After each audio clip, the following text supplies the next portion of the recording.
ladies and gentlemen, it's Wednesday. It's your boys. It's your boys. Wow. The podcasting beast. And John Gotti here. Doc, Wow. it has never been we can never say that there has ever been a quiet offseason in the National Football League because the news has been rocking and rolling as I was frozen today. Or we can actually say the NFL has never been frozen in the offseason. Doc, are you in? I'm in. I can't believe how anticlimactic your introduction of John Gotti was, the king of RNG, the troll master, the data analyzing ninja, the conqueror of his own fate, the cleaner. The best. The guy who freaking podcasting. crunches data with his teeth. Ninja, please. The best podcasting machine. That's it. But yeah, I don't know what's going on. It seems like every year about this time. This is actually a little earlier. It's a little early. I think it's usually July. We start seeing football players getting antsy. We're gonna see they're getting antsy, right? They can't wait. They don't really want to go to training camp, but they need to go to training camp to stay out of trouble. Oh my goodness, it just needs to be some kind of NFL news. So here we are. The big hot topic, ladies and gentlemen.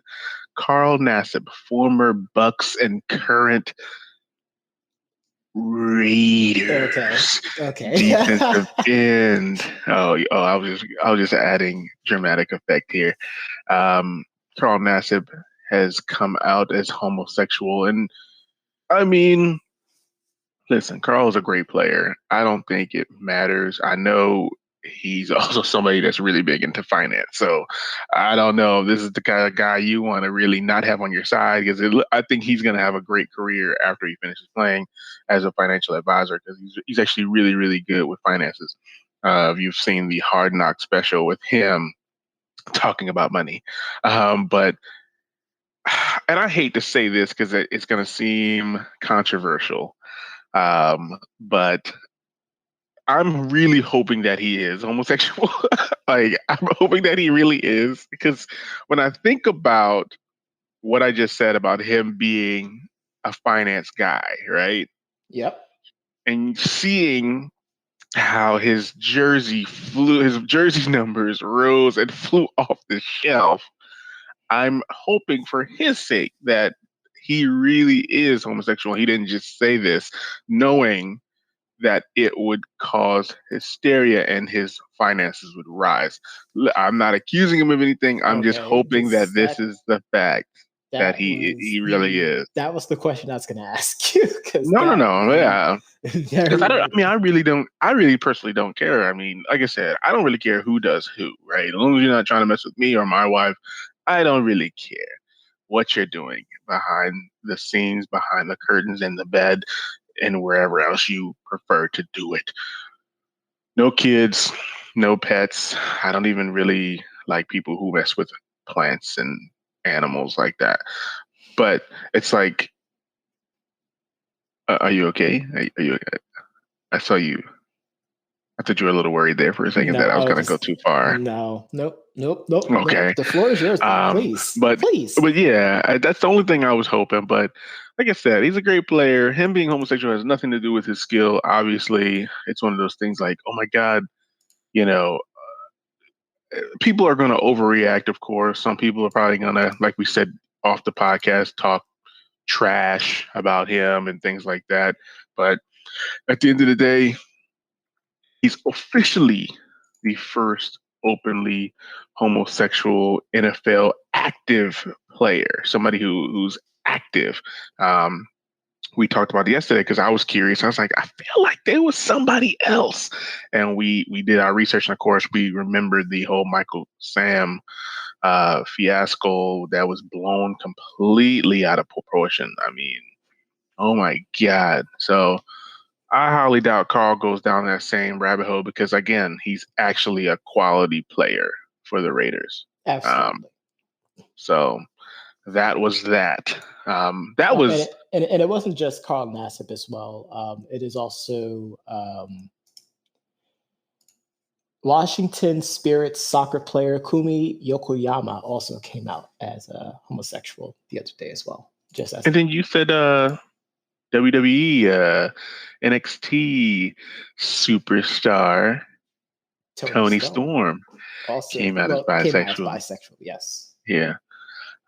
Which again, I feel like people again, it doesn't matter, but I feel like people sometimes just care too much about what other people do with their lives. And that was going to be my point. And after we talked about it off the podcast yesterday, I said, Sure. I'm happy for him. I'm happy he felt comfortable enough to be able to say that, and I'm more curious to see what those that have of little minds have to react towards this, because that's really when the story becomes hot, is when we have someone decide to coin the phrase, want to get froggy and do something about it.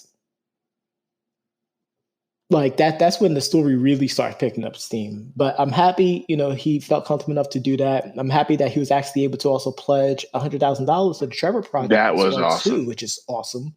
Which provides crisis and suicide prevention, which is something that I'm a huge advocate for. And of course, as Doc said, his jerseys, he pretty much became like one of the top jersey sales in the NFL within the past 24 hours, which is ridiculous. But I'm happy for him. Also, big shout out to Kumi Yokoyama as well, too. And also big shout out to Tony Storm as well. Big shout out. And anybody else? We had other things happen in the association. Well, no. Sorry. There you go. I was say you can't say association. I was going to say. I know, that's bad. Sorry about that. Yeah. On the gridiron. We'll say the gridiron. On the gridiron. Or off the gridiron, I guess. Which is where the issues, I guess, lies. Again, I just feel like they're ready to go back. So dealing with those that play on the gridiron. There you go. I mean, unfortunately, this one here, it sounds like a wrong place at the wrong time. We had Minnesota Vikings defensive tackle Jaylen Twyman was shot in his hometown of Washington, D.C. 4 times. Said that he was just an innocent bystander. I hope that other things don't come out, later on. I hope that those are the true words. Again, this is all just things that I feel like just happen in the off season. These things usually don't happen. Occasionally it happens. I know that there was a few Giant players a couple of years ago that were in a situation with a gun and certain things, but usually it's pretty quiet during the season. We also had a situation where there were a few of the rookies, I believe, was suspected of robbery. That was the Giants. Okay. It was a Giant player. It was a Giants player. It was a 2 Giant player, or was one Giant player? I think it was 2. Okay. Yeah, I think it was 2. But yeah, so that happened. And then we had Zaven Collins, linebacker rookie for the Cardinals, arrested for driving recklessly in Arizona, which... I mean, honestly, that's just the norm in Arizona. I was going to say that. I didn't want to disrespect Arizona. Anyone who lived in Arizona will also... What does driving recklessly really mean in Arizona? Are you kidding me? Can I tell you what it means? It's going 76 miles per hour in a 35 mile per hour zone. Folks, he isn't. It's not untrue what he just said. Unfortunately, at 10 in the morning. I have to assume that he was late for a workout. We're just gonna go with that. He was late for a workout. He was really, really trying to get there. I got nothing there. Yeah, I was gonna say. I mean, I get what you're saying, but the guy was doing freaking 40 miles over the speed. They make it really hard for me to care. Oh goodness! And we had, you mentioned Mark Walton also being arrested. which again, again, it's just that time, right? Well, for him, this is his third arrest in 3 years too, which doesn't make it look good either. And I hate this because it's one of those situations where he hasn't cracked that level of superstardom or stardom or even consistent playing time to Yep. be getting arrested or hit with substance abuse policies or hit with any type of disciplinary actions. But the one that really tops the cake, not just sprinkles, we're talking about the whole topper of the celebratory off-season cake. Frank Clark, the guy who cost a team a Super Bowl, if I'm not mistaken. Are No, we right? he He's cost not the the one that jumped off team. sides? He cost the team the opportunity to go to the Super Bowl He cost them the Super Bowl. because it led to them conceding finals right after the game, pretty much. Yeah, he cost it. I'm gonna go with that. The guy had a freaking SMG. That's gaming term for submachine gun. No, that ain't even a gaming term. That's just how I'm in. it's called. You know what? I've never heard anybody say SMG outside of games. Maybe because I don't know too many people You know who why? have Because they call it Uzis. That's why. There we go. They call it Uzis, but Automatics or something. Yeah. Yeah, the SMGs. Who would do that? Why would you do that? A lot of people. I think that's a low hanging fruit question. I think the real question is, what was he doing with it on this person? Like, I understand it for protection, but like, and of course, I don't think all the details came out for it, but I don't know if it was like in plain sight kind of thing, which would be I can tell you right now, actually. Okay. So he was arrested. He was pulled over due to a vehicle code violation. We'll just say his tints were too dark. We'll just go with that. I don't know that's the part that they don't go over. It just is vehicle code violation. I highly doubt his registration was bad. It's most likely either going to be his lights or the tint was too dark, which happens said the quite lights. They often. would have said it would have been taillight or A vehicle code violation. Well, no, yeah, that's why I'm thinking. No, I'm not thinking tail light. I'm thinking like those little glow lights underneath the car or something extravagant that might be illegal in certain places. But I'm thinking that this might be just the tint. It's too dark. I mean, it is So, the LAPD too. Shout out to them, by the way. Right. Sure.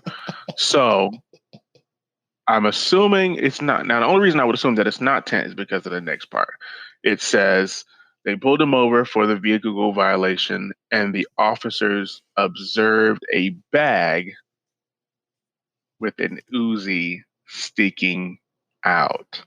And that's just stupidity for him. The Uzi was sticking out. I got nothing there. I don't know what to say here. I mean, and this isn't like a huge shock. Oh my gosh, like NFL player has a gun. Like, why would you have it like sticking? Like, common sense. The good thing is that there was nothing that said that it was unregistered or it was illegal. You know what I mean? So it was just the fact that it was sitting there. Now the narrative is like, this. I don't know what the narrative is going to be because I don't think we're going to hear about this anymore after this. Like,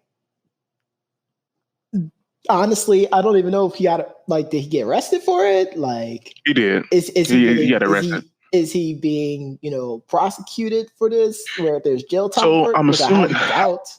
So that's where I'm assuming that it is a unregistered weapon, or because I don't know if it's illegal, to have that weapon just out. Like, was it going to the gun range? Like, that's the thing we don't know. But I'm assuming it's an unregistered. Some people, I guess. I don't know. That would have been my story. That would have been my story, Johnny. I can tell you right now. I don't care what's going on. I would have said that. But he was released on $35,000 bail, which he's lucky that it was that low. So it must not be too big of a thing. But I assume he had the gun. It must have been unregistered. He didn't go through the proper channels. Put it in a bag in the back seat and did not actually hide it. I'll wait and see if there's potential jail time or something like that. But as of right now, Yeah, let's see what this. Let's see if there's smoke with that fire in the future. We'll monitor it and come back. But let's do this. Let's take a quick break and let's come back with some more debate amongst friends right after this.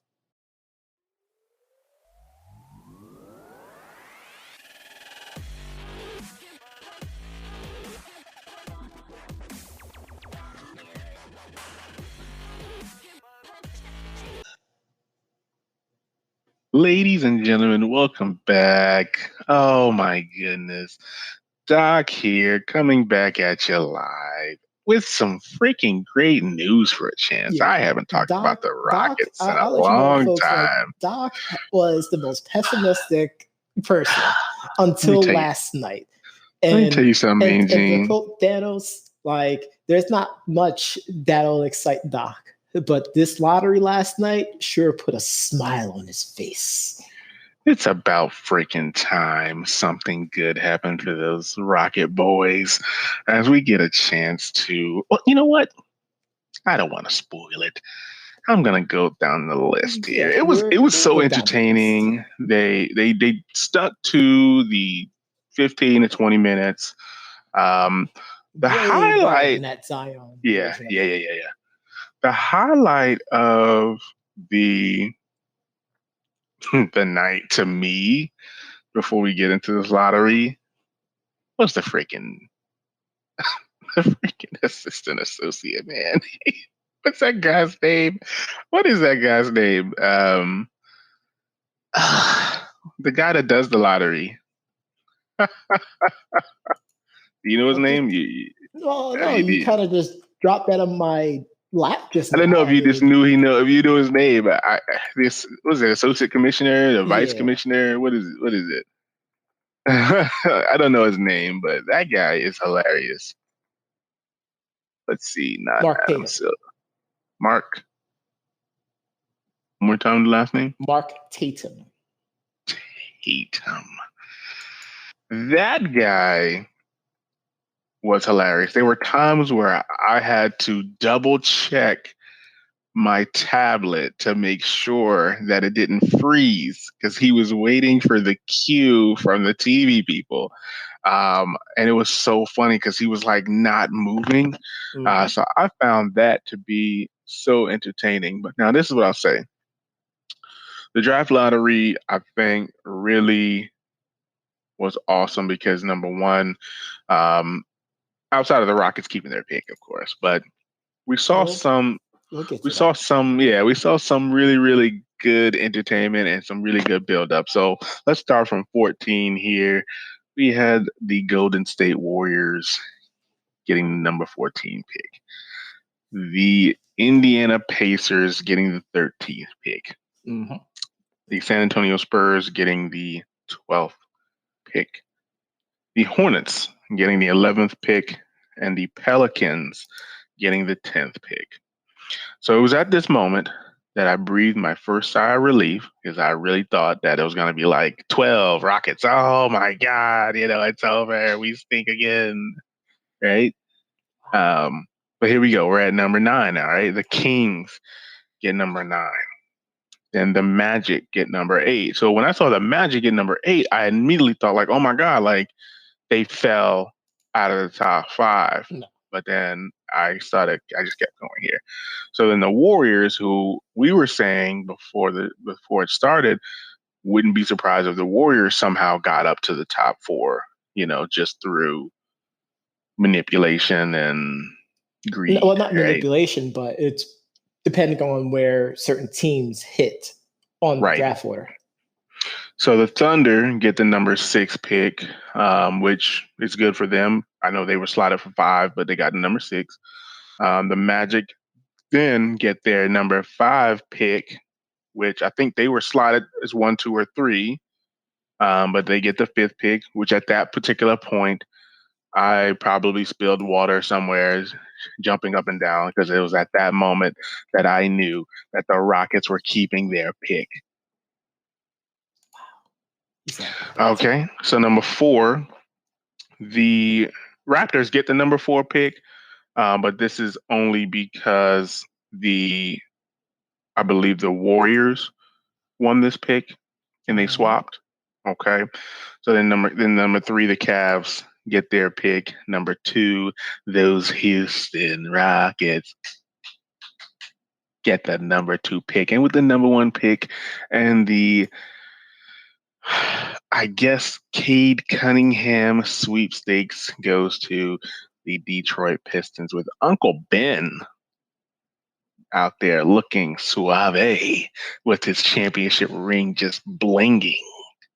Yeah, you didn't even mention that Dream was up there for the Rockets. No, Uncle Ben. I think the Dream is always there. Uncle Ben looked great. Well, I mean, I think Ben, if he really wanted to, he could probably still play. Like he probably could. In fact, he'll be a dominant big man if we're really going to be honest about it. Yeah, I could see that. I could definitely see that. But what were your thoughts on this lottery? Any teams that you feel should be disappointed? What do you think about the Pistons? Already talking about, their number 1 pick might be up for grabs. I think the Pistons getting the number 1 pick is a great step forward for them to start rebuilding that team. They do need to try to get someone that's going to be a cornerstone. I also think that they need to try to make that a desirable destination for free agents as well. So I do like it. And of course, I think, the city of Detroit needs something after years of just disappointment from them. I mean, I'm really happy for your Rockets, honestly. Like if it was a team that I was hoping that doesn't get the screwed over, it would be your Houston Rockets. And I mentioned it like right afterwards. I'm like, you don't understand the pain that Knicks fans had to deal with. So before we get there, though, I wanted to say about the Pistons. Mm-hmm. I like what they've done with Jeremy Grant. Yep. Obviously, Sadiq Bey is somebody else that they have, as well as Isaiah Stewart. I guess for them, it's really just going to depend on the direction they want to go with. And that's where I'm going to go with that. I will say that if I had to choose a point of emphasis, and this might be why they're looking to trade, is they don't really have a center.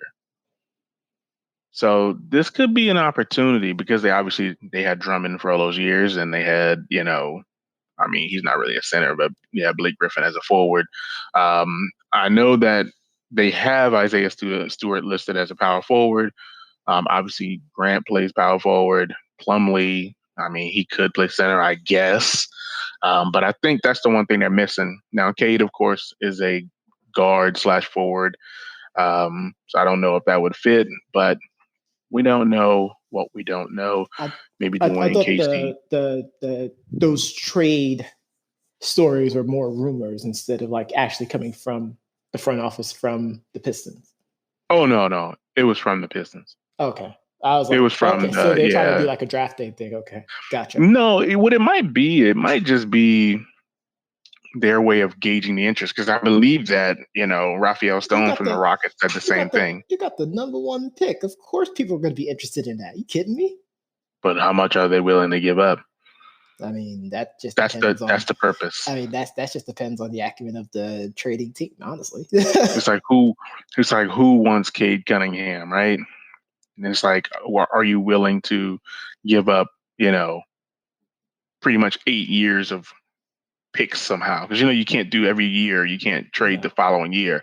So it's like this year's first, next year's first. But a team like Oklahoma City could come in and be like, we can give you the number 6 pick and the number whatever other pick, right? The Rockets, I highly doubt it, because again, if the Rockets stay put and they take Mobley, I would be completely happy with that. I don't think they're gonna move. I don't think the Rockets should move. I know a lot of people on Twitter was getting upset because they're like, if Cleveland get another number one draft pick. Oh yeah, yeah. I would have been pretty upset also. How many careers? Say, but winners out of this draft, honestly, I mean, of course, the Pistons and Rockets, like that's hands down. Of course, hands down. But the Magic and the Warriors coming out with 2 top 14 picks is incredible. I was actually going to say the Raptors. I think getting a number 4 with their core, I think is pretty good. They can come away with a solid player there. I think it's good. I would say that the player from is it Villanova? Could be.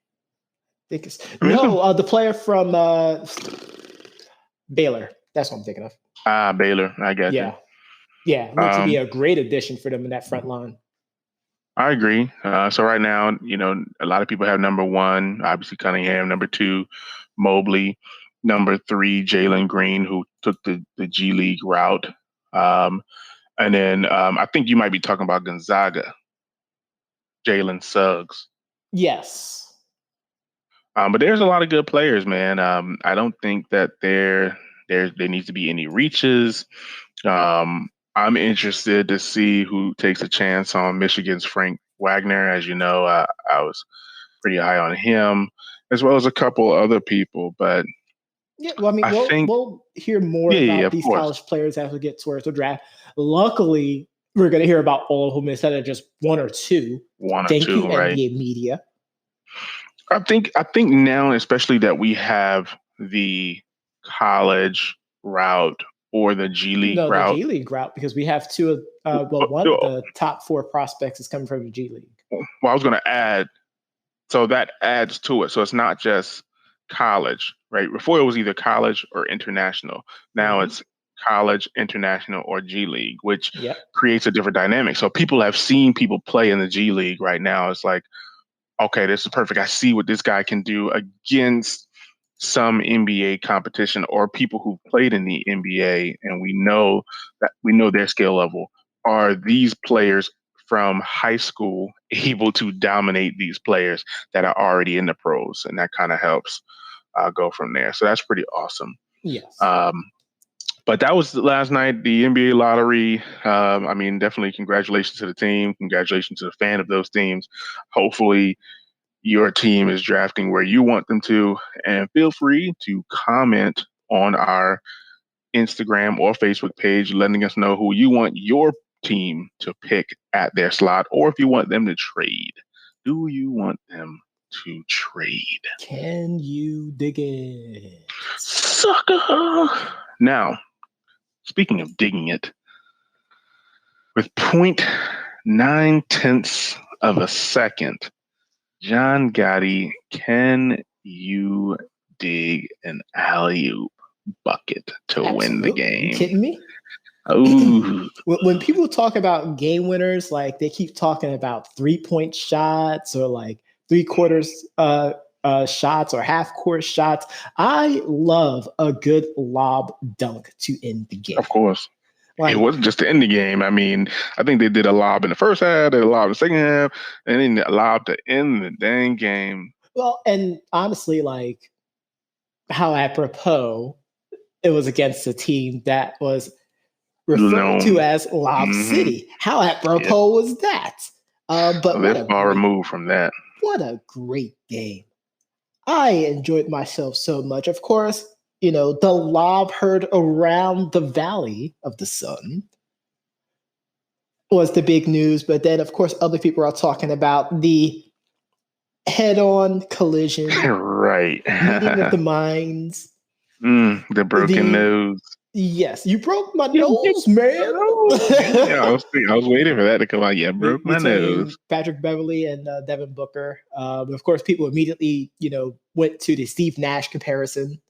Which, I mean, this was an accident. Like, the Steve Nash thing was so blatant. It was ridiculous. Are you kidding me? Like, Steve Nash got destroyed in those series. Are you kidding? Come on. You cannot make that. Stop it. Stop. No, I get it. But as enjoyable as this game was, honestly, the Suns should have actually shut them out. But for some reason, they just allowed the Clippers to stay in this. They would be up by almost 10. And then they'll go cold for like a good minute and a half, 2 minutes, 3 minutes. And then the Clippers are chipping away at that lead. And they bring it down to like 5 with a 3. No, I get it. And then the Suns will come up again by like 8. And then the Clippers will then hit another 3. Like that was how this game was. That was the pace of this game, especially in the second half. Until we, of course, we got towards the fourth quarter. But Doc, what was your takeaway from this game? I think the takeaway is kind of a little bit more of what I said in the first game. And that's to the Clippers. Thank God that Chris Paul isn't playing. Because I felt like with Chris Paul not playing, it felt like the team was kind of regressing back to how they played last season. Yes. The errant shots, the rushed, possessions. There was no balance. And that's why I think with Chris Paul, he brings balance. And that's what this team needs. So they better hope that he does not come back game 3. And, they don't even talk about Kawhi. I don't know. Kawhi could be finishing. We just haven't heard it yet. No, I think because they were at home, everyone's going to talk more about Chris Paul than Kawhi Leonard. Yeah, but because now that we're heading back to Kawhi. Staples Center, people are really going to be talking about Kawhi. No, so here's what I think is happening. They're not talking about Kawhi because they're too busy talking about Paul George. They're really, really like. They're really getting after Paul George. I even heard. I can't believe he referred himself victimizing him. I heard today. I can't believe this guy called himself Playoff P. It's more like Quarantine P. Quarantine P. Oh no. Yeah, Quarantine P. He was absolutely getting it because he missed 2 clutch free throws towards the end of the game. Mm-hmm. But he's kind of been struggling outside of 2 really, really good games that he had. Like he pretty much struggled throughout the whole playoffs. Like, I agree. Why are people surprised? Like what? Oh, he had that great 37-point game against the Nuggets, and we're going to forget about it? No, not the Nuggets, right. Jazz, and we're just going to forget about it. Like no, like this has been a common occurrence with Paul George. You kidding me? Yeah, it's kind of been the same since he actually got hurt. I think that injury really set him back. Now, I will say that I am happy that he is driving to the bucket a lot, but he's missing layups. He went 1 for 8 from 3, so he better be doing something different. Exactly. Like if he would have sat there and shot like 1 for 13, like absolutely. But the fact that he got to the line 10 times, he needed to make all 5 of those other free throws. Of course, the 2 that we're talking about towards the clutch, but like he was aggressive. Right. It's just that he didn't make a lot of his shots, and then he missed 5 free throws. Like, what's so big about this? Like, we've known this. This has been this is his trend in the playoffs. Why are we surprised? Well, Kawhi's not here. Okay. Reggie Jackson stepped up with 19 points. He really did. Zubac started. And got 14 I was gonna ask you about that. The fact that Rondo came in and hit 2 threes. 2 of them, yeah. 2 of them is things. Amazing. Same thing with Patrick Beverly. Like they got contribution, which is what Doc was talking about in the last series. The fact that the bench didn't really show up. They also went back to their core and bringing Terrence Mann back down, right? I know he didn't have the greatest game 1, but they brought him back to the bench. 3 for 5. I think they should give him more shots. If we're going to, I think he had 5 shots. I think he had 4 or 5 shots last game. Yep. But it's like you take Zubac and implant him into the starting lineup, which I thought was pretty smart. Because you think about it, at the end of the game, Zubac actually got a finger on that alley-oop. He just couldn't knock it away. But you know dang well Nicholas Batum wouldn't have got that. Oh, of course not. Are you kidding me? Yeah, he wouldn't have got that. He wouldn't have got close. He would have drew a foul or something. Yep. But Shout out to Aiton because I think we don't, like I said, we don't really talk about Aiton enough, and I think because he's the third scorer on the team. So in this situation, him and even Cameron Payne was really, really aggressive last night. So you got to Which really, shout really outs to him respect it. for not Yeah. trying to beat Chris Paul. He was playing as hmm Cameron Payne. And lastly, a person that I saw also being aggressive was Dario Saric. Dario I thought he Saric. was being really, really aggressive. Yes, Only, this only is thing a series that the Suns can win in 5. I agree. But Only person. Go ahead. despite what people may continue to say, because we said this the last 2 series, hmm don't count the Clippers out. Here's the problem. No, Here's the problem with them against the Suns, though. The Suns, they are known to go after people's throats. true. They have done it pretty much throughout the whole playoffs. They've done it against the Lakers, and they did it against the Nuggets. hmm They go for the throat.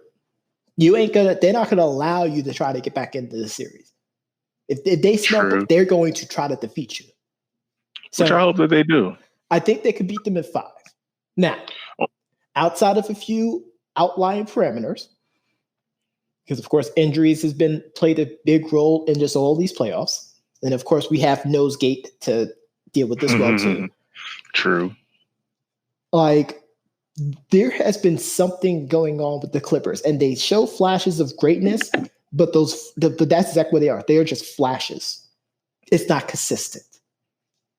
And the fact that people are trying to urge Paul George to do more is only buttering up.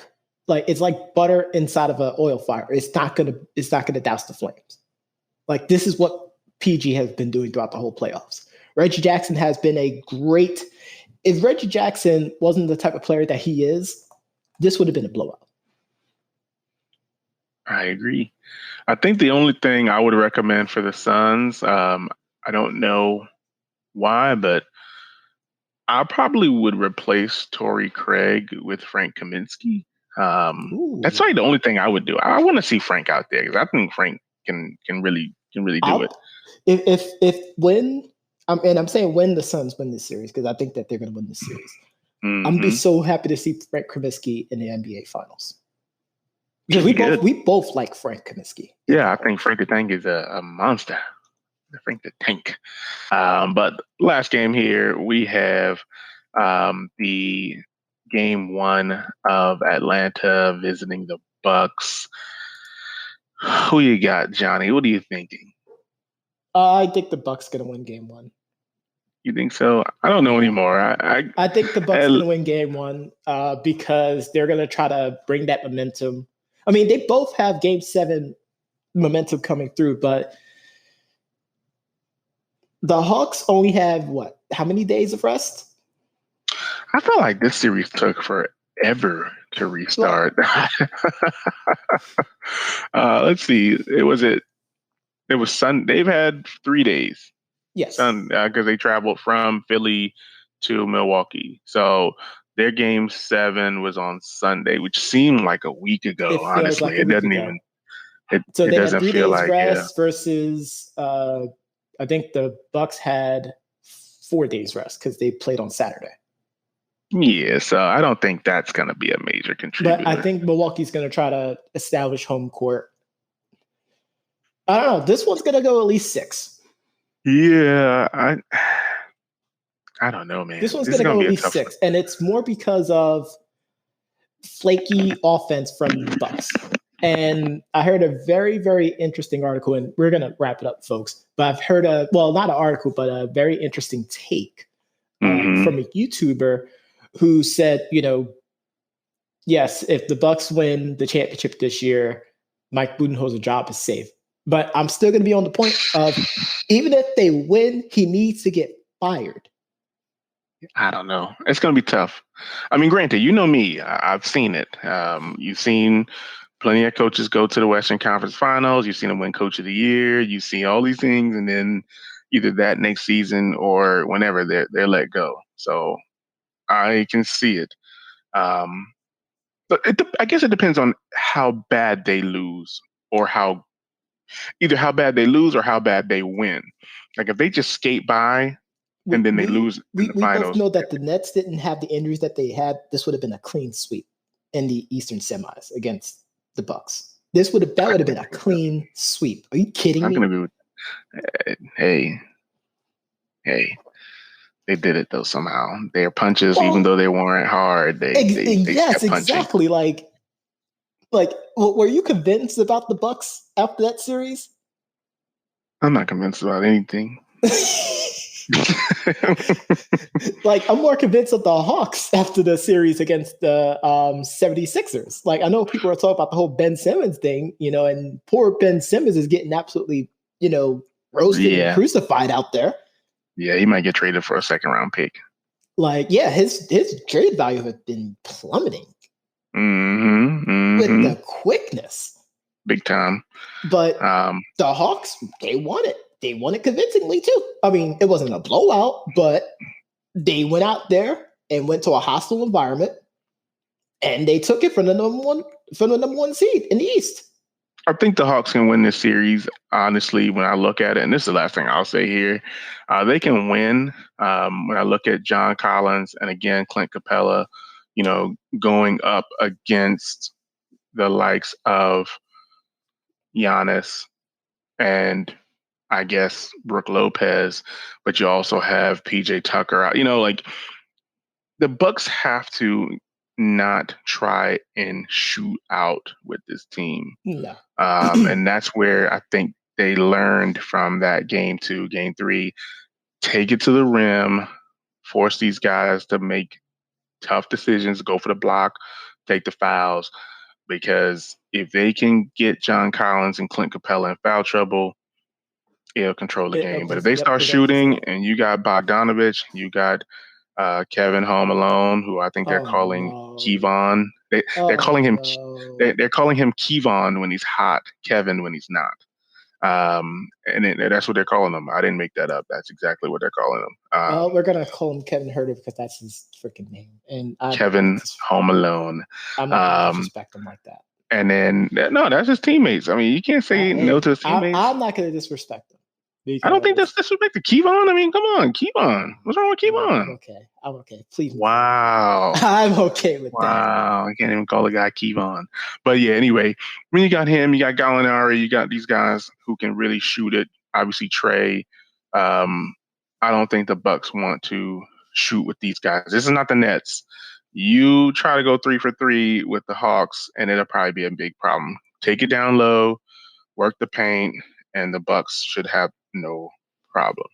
But I know you heard this on your favorite podcast platform. If you did not, you can always go to our website at www.debateamongstfriends.com to listen to this episode as well as the previous. Be sure to tune in tomorrow as we continue to go over the playoffs and any other news that we might have.